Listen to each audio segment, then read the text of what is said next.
Illegal border crossings have declined to a record low of just over 7,100 a month. But while the number of asylum seekers has dropped, the needs of those who make the journey remains.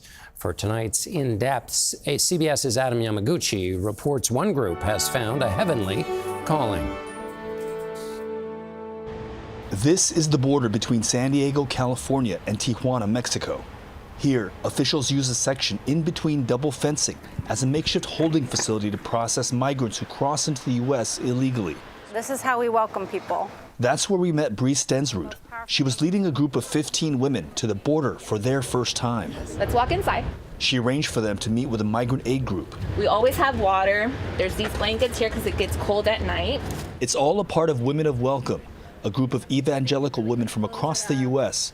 who are attempting to help asylum seekers, something they say is a biblical calling. The Bible doesn't say anything about U.S. immigration policy, but it does have a heck of a lot to say about God's heart for the immigrant. Stensrud describes herself as an anti-abortion activist and a staunch conservative.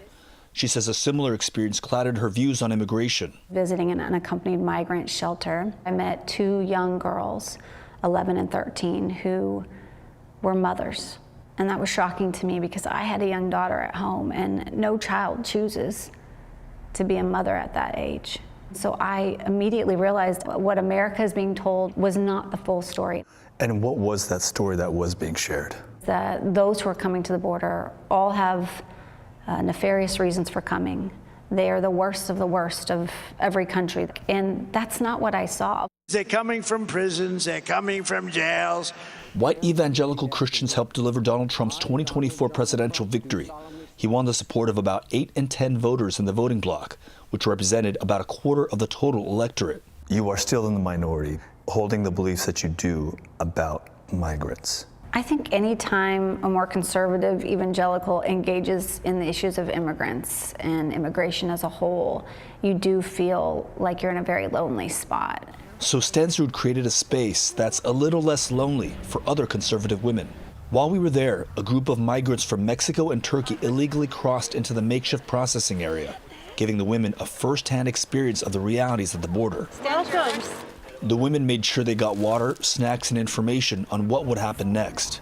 Take a look at the different fencing here. Stensrud also takes her group across the border into Tijuana to visit a migrant shelter. What we're asking these women to do is to go over and sit with another person and to care about where they came from and why they came. And we're going to say, you matter.